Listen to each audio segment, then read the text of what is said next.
A González, el gran estratega de la derrota. Claro, porque eso de ganar no iba con su estilo, ¿no? Así que decidió ser el maestro del escape. Un genio adelantado a su tiempo. Desde que lanzó su campaña sabía que ese 34% era lo máximo que podía raspar. Pero, ¿quién necesita votos cuando puedes correr a esconderte en una embajada? ¡Qué clase! ¡Qué valentía! Todo un visionario de las huidas planeadas. Y lo mejor de todo es que no esperó ni un día. Ni uno. Los votos apenas se estaban contando, ya estaba tocando las puertas de la Embajada de los Países Bajos. Vamos, Edmundo. Si no te sale ser presidente, podrías escribir un manual sobre cómo fracasar con estilo y salir corriendo antes de que el desastre te alcance.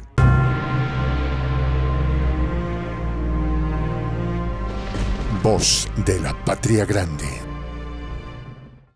La confesión llegó en una carta del ministro neerlandés Caspar Belkamp, quien confirmó que el ex candidato solicitó refugio diplomático sin siquiera avisar a su entorno político.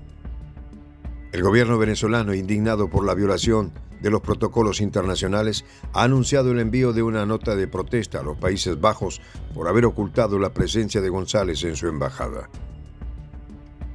Según el ministro de Relaciones Exteriores Iván Gil, Venezuela debió haber sido informado de inmediato sobre la situación. La revelación de que González planificó su huida antes de las elecciones no solo lo pinta como un traidor a su país, sino que también expone una trama diplomática que amenaza con tensar aún más las relaciones entre Venezuela y Europa. Mientras los titulares se enfocaban en la aplastante victoria de Nicolás Maduro con un 61.7% de los votos, una trama más siniestra se cocinaba entre las sombras de la política internacional. Edmundo González no solo había abandonado el campo de batalla electoral, sino que lo hizo de la manera más cobarde posible, refugiándose en la Embajada de los Países Bajos, en Caracas, al día siguiente de las elecciones del 28 de julio. Pero el verdadero golpe bajo no se detuvo allí. Lo que ha causado una tormenta diplomática sin precedentes es el descubrimiento de que el gobierno neerlandés ocultó esta información a las autoridades venezolanas, violando protocolos internacionales, y ahora Venezuela ha lanzado su ofensiva diplomática. El ministro de Relaciones Exteriores de Venezuela, Iván Gil, anunció con un tono de indignación que el gobierno enviará una nota de protesta formal a los Países Bajos. Hemos debido ser informados, según los protocolos internacionales, que el señor González Urrutia se encontraba en la embajada desde el día después de las elecciones presidenciales. Esto no puede quedarse así, declaró Gil, dejando claro que el ocultamiento de González por parte del Reino de los Países Bajos era un atropello que no quedaría sin consecuencias. La magnitud de la traición de González, ahora confirmado por las fuentes oficiales de Países Bajos, no solo desató la furia del gobierno venezolano, sino que dejó en shock a muchos dentro de la propia oposición. Nosotros estamos hablando de un plan premeditado, de un hombre que sabía perfectamente que iba a perder, y aún así se presentó como el salvador de Venezuela, añadió Gil. Mientras tanto, desde la embajada neerlandesa se filtró una carta del ministro de Asuntos Exteriores de los Países Bajos, Caspar Belkamp, en la que confirmaba que González había solicitado refugio el día después de las elecciones. Pero lo más impactante fue que también admitió que la solicitud de asilo había sido planeada desde antes del día de la votación. Desde antes. Esto significa que mientras González lanzaba su campaña, se reunía con sus partidarios y prometía resistir, ya tenía un pie fuera del país. La nota de protesta que será enviada a Países Bajos no es una formalidad más en la diplomacia rutinaria. Es un claro mensaje de que Venezuela no tolerará la interferencia extranjera que contribuya a desestabilizar su soberanía. El Reino de los Países Bajos deberá explicar por qué decidió actuar a espaldas de las autoridades venezolanas, protegiendo a un político que no hizo más que traicionar a su propio país, sentenció Gil. Pero hay algo más detrás de esta nota de protesta.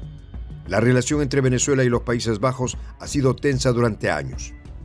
El hecho de que la embajada neerlandesa se haya convertido en un refugio para un político opositor no es un evento aislado, sino parte de un juego geopolítico mayor. Países Bajos, con sus territorios en Caribe, Aruba, Curazao y Bonaire, ubicados a escasos kilómetros de las costas venezolanas, han sido históricamente puntos de interés estratégico para la OTAN y otras fuerzas que miran con recelo al gobierno de Nicolás Maduro. En los últimos años, estas islas se han convertido en plataformas logísticas para operaciones internacionales y, en muchos casos, en centros de espionaje que monitorean la situación en Venezuela. No es casualidad que la embajada neerlandesa haya sido el refugio elegido por González. La intervención de potencias como Estados Unidos en la región caribeña tampoco es un secreto. Venezuela, con las mayores reservas de petróleo del mundo, ha sido un objetivo constante de sanciones y operaciones encubiertas destinadas a minar la estabilidad del país. Desde el 2019, más de 400 sanciones han sido impuestas al gobierno venezolano en un intento desesperado por provocar el colapso económico y forzar un cambio de régimen. Y mientras tanto, figuras como González, respaldadas por intereses extranjeros, han jugado su papel en este ajedrez geopolítico, asegurando su propia supervivencia política al refugiarse en embajadas extranjeras. Los números hablan por sí solos. El Producto Interno Bruto de Venezuela cayó un asombroso 75% entre el 2014 y 2021, en gran parte debido a las sanciones económicas que asfixiaron al país. Al dar asilo a un líder opositor en plena crisis postelectoral, los Países Bajos no solo violaron los protocolos internacionales, sino que también se alinearon con actores externos para socavar el liderazgo de Maduro. Es un patrón que ha sido replicado a lo largo de la historia en otros escenarios de América Latina, donde las embajadas extranjeras se han convertido en refugios para políticos opositores y piezas claves en la agenda de intervención. Belcam, en su carta, también hizo una admisión crucial. González había decidido marcharse sin consultar a su entorno político. Este punto, aparentemente insignificante, reveló la fractura dentro de la oposición venezolana. María Corina Machado, una de las figuras más destacadas de la derecha, fue tomada completamente por sorpresa. Ella, que había apostado todo su capital político en la candidatura de González, se enteró por los medios de su huida. Esto es un desastre, mencionaron fuentes cercanas a Machado, que ahora enfrenta una crisis interna monumental, con sus propios seguidores cuestionando cómo pudieron confiar en alguien que al final prefirió esconderse que luchar. Traición absoluta.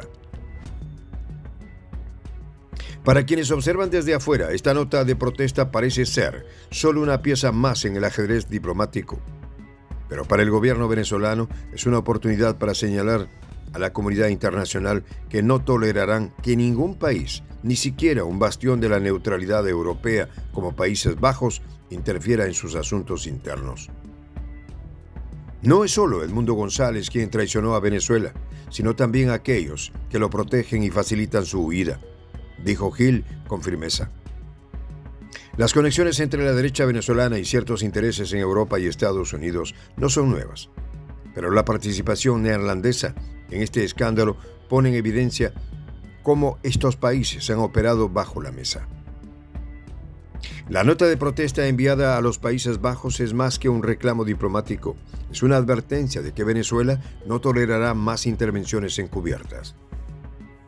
El refugio ofrecido a González es una prueba contundente de que las potencias extranjeras están dispuestas a todo para minar la estabilidad del país, incluso a socavar los principios básicos del derecho internacional.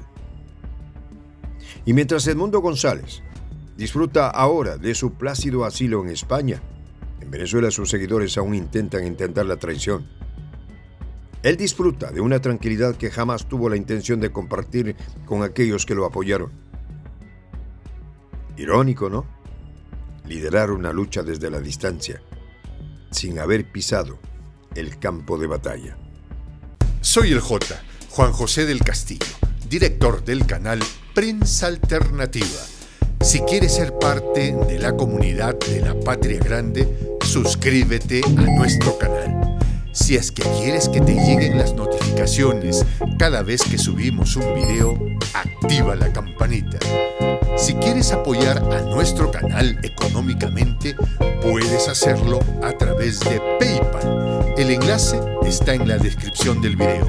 A nombre del equipo de Prensa Alternativa, me despido con esta expresión en el quechua milenario, Tupananchis Kama, cuya traducción es hasta volvernos a encontrar.